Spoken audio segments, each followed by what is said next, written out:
Calculate tension in string, ये रस्सी है, ये इस तरह से है और इसी में टेंशन कैलकुलेट करना है।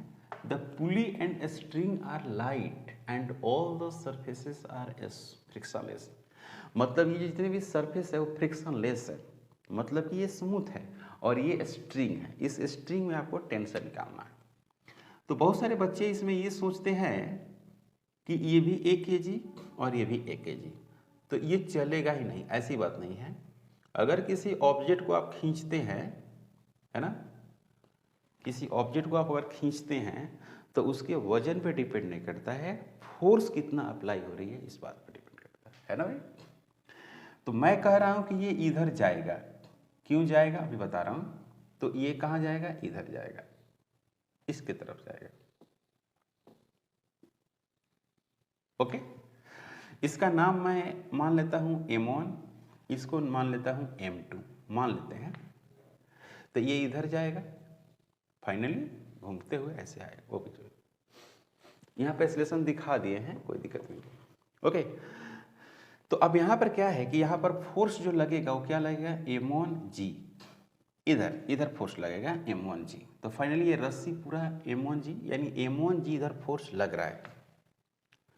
इधर M1G फोर्स लगा के खींच रहा है, ये रस्सी M1G लगाई तो टेंशन में लग गया M1G, ओवरऑल M1G, तो इधर खींच रहा है। तो इधर तो कोई फोर्स नहीं लग रहा है ना। तो इस पर क्या होगा, जब इस पर फोर्स इधर लग रहा है तो इधर तो चलेगा ही चलेगा, क्योंकि स्मूथ सरफेस है। इसलिए रफ रहता तो ऐसा हम बात नहीं कर सकते, लेकिन स्मूथ है तो चलेगा। तो पहले क्या है कि फोर्स डायग्राम बनाते हैं। Force diagram, force diagram of M1, M1 का फोर्स डायग्राम। तो क्या लिखा हुआ है M1,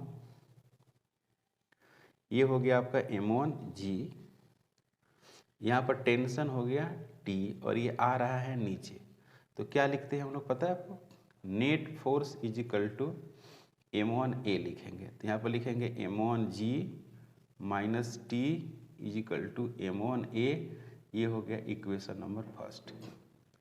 उसी तरह से फोर्स डायग्राम M2 का लिखेंगे, force diagram of M2। M2 का फोर्स डायग्राम लिखेंगे तो क्या मिलेगा बच्चों, ये हो गया M2 और टेंशन इसमें इधर है और एक्सेलरेशन भी किधर है, इधर है।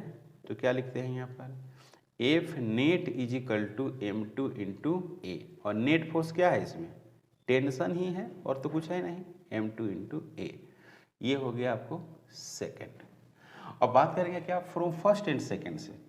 तो फ्रॉम फर्स्ट एंड सेकेंड, इस T के जगह पर इसको पुट कर देते हैं तो क्या मिलेगा आपको, M1G minus M2G is equal to M2A is equal to M1A। इसको उधर भेजेंगे तो यहाँ पर M1G is equal to M1 plus M2 into क्या आएगा बच्चों, A आएगा। तो A इक्वल टू जो होगा वो होगा M1G डिवाइडेड बटे M1 प्लस M2। को डाउट।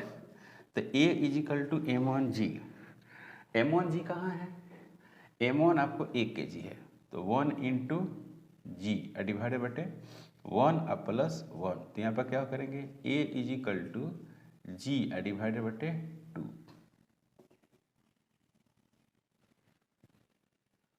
समझ में आया बात, A is equal to G बटे 2, G बटे 2 हो गया। ओके, एक्सप्रेशन आ गया। तो किसी भी इक्वेशन में पुट करेंगे तो टेंशन आ जाएगा। तो नाउ फ्रॉम सेकेंड इक्वेशन, तो सेकेंड जो इक्वेशन है, second equation T is equal to M2। तो M2 में कितना 1 kg इंटू G डिवाइडेड बटे 2। तो ये हो जाएगा T is equal to 10 divided बटे 2। तो ये हो गया 5 न्यूटन आंसर। यही हो गया आंसर, सही है। आप इसको समझ गए होंगे, है ना। काफ़ी अच्छा क्वेश्चन है। इसमें कंफ्यूजन ये होता है ना कि बच्चों को एक्सेलरेशन 0 दिखता है ना, कि चलेगा ही नहीं। तो एक्सेलरेशन 0 तो टेंशन 0 होगा नहीं, होगा ना, टेंशन तो होगा ही, जब हैंग करेंगे बॉडी को तो। ओके,